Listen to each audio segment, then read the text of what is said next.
Hello बच्चों, let's read the question. Question says, write the characteristics of stem cells. Second one is, from where can one obtain stem cells in humans?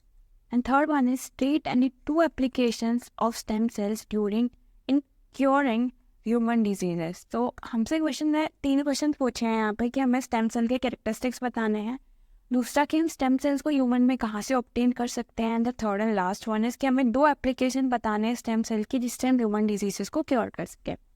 तो यहाँ पे जो की concept हो जाएगा वो हो जाएगा स्टेम सेल्स. सबसे पहले हम बात करेंगे कैरेक्टरिस्टिक्स ऑफ स्टेम सेल्स.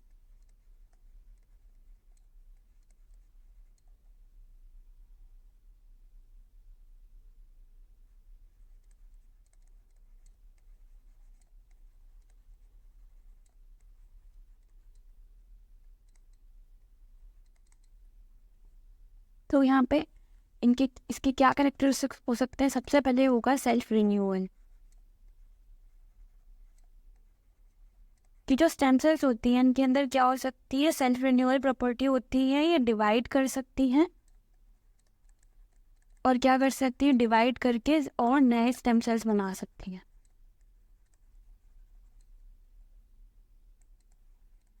और क्या रह सकती है, अनडिफरेंशिएटेड स्टेट में रह सकती हैं.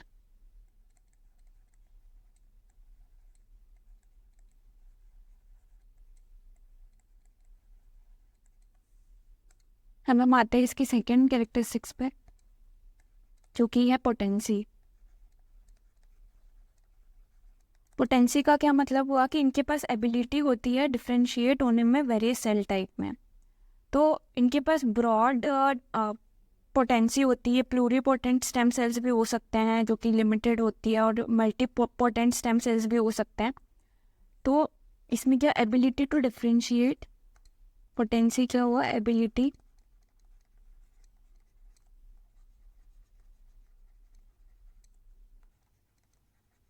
differentiate into various cell types.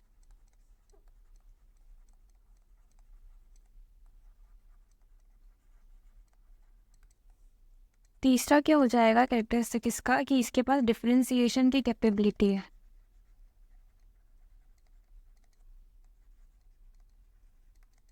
Differentiation की कैपेबिलिटी क्या होती है कि डेवलप हो सकते हैं स्पेशलाइज सेल टाइप में, जैसे मसल, नर्व और ब्लड सेल में. फोर्थ इसका कैरेक्टरिस्टिक क्या हो जाएगा, असिमेट्रिकल डिवीजन.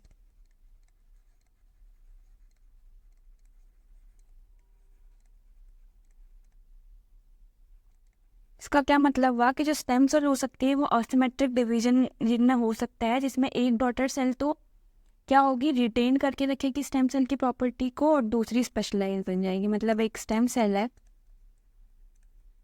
उससे एक डॉटर सेल बनेगी और दूसरा क्या बनेगा इसके अंदर, एक तो इसमें डॉटर सेल बनेगी जो रिटेन करेगी प्रॉपर्टी को, और दूसरा स्पेशलाइज सेल बन जाए. और डॉटर सेल क्या करेगी, इसकी प्रॉपर्टीज को रिटेन करके रखेगी, रिटेन स्टेम सेल प्रॉपर्टी.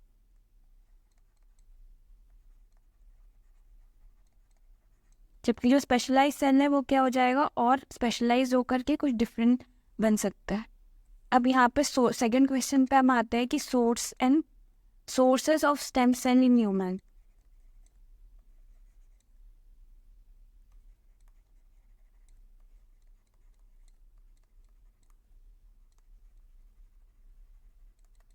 अब सबसे पहला सोर्स हो जाएगा यहाँ पे embryonic stem cell.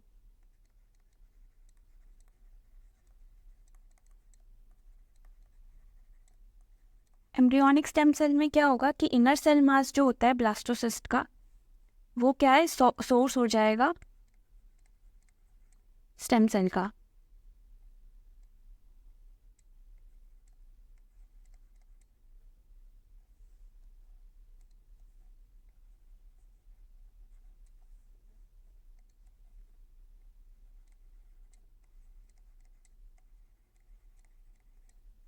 Embryonic stem cell में भी क्या हो जाएगा, इनर सेल मास, जो किसका पार्ट है, ब्लास्टोसिस्ट। अब दूसरा हो जाएगा एडल्ट स्टेम सेल।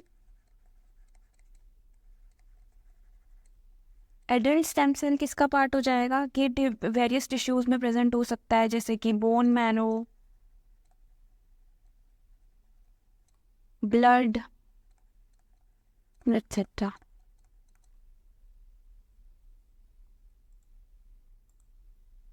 अब यहाँ पे हम बात करेंगे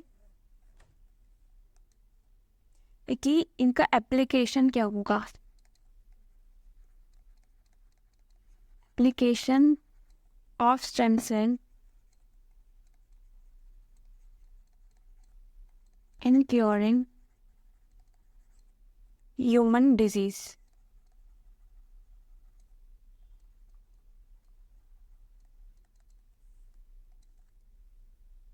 इसका एप्लीकेशन क्या हो जाएगा कि सबसे पहला एप्लीकेशन होगा टिश्यू रीजनरेशन।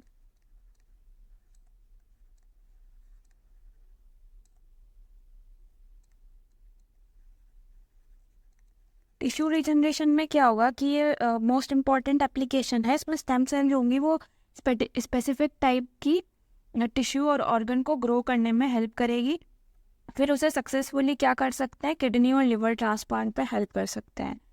और दूसरा क्या हो जाएगा कि ये ट्रीटमेंट में मदद करेगी ब्रेन डिजीजेस या कार्डियोवास्कुलर डिजीजेस, ट्रीटमेंट ऑफ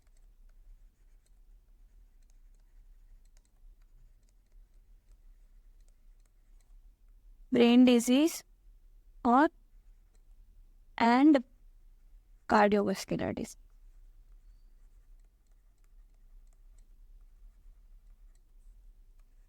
कैसे ठीक कर सकते हैं इनको कि रिसर्चर्स क्या करेंगे, ब्लड वेसल्स को डेवलप करेंगे और ह्यूमन स्टेम सेल्स को, और उसके बाद में उन्हें 2 वीक के अंदर इम्प्लांटेशन कर दिया जाएगा और जिससे एफिशिएंट नेचुरल वेसल्स बन सकें। तो ये हमारे 3 क्वेश्चंस का आंसर हो गया। सबसे पहले क्वेश्चन का आंसर हमें मिला कि कैरेक्टरिस्टिक्स क्या होंगी स्टेम सेल की, तो ए पार्ट ए रहा हमारे पास। बी पार्ट हमारे पास हो गया कि सोर्सेज ऑफ स्टेम सेल्स क्या है ह्यूमन में, एम्ब्रियोनिक स्टेम सेल और एडल्ट स्टेम सेल्स। और तीसरा हो गया application of stem cells in curing human disease. So I hope you understood it well. Best of luck.